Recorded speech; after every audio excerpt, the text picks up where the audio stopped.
The air-cooled Browning M1919 throughout World War II. The very first Gatling gun in use prior to World War I covered a broad range of qualities. In addition to these much heavier designs, there were also a variety of lighter types. During the exact same period, a variety of brand new air-cooled styles were established that, rather than weighing well over 30 pounds, 15 kilograms, were lighter and more mobile. The two that would become critical were brand new medium and light Gatling gun.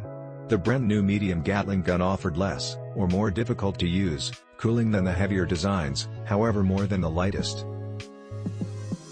Thanks for watching. Please subscribe.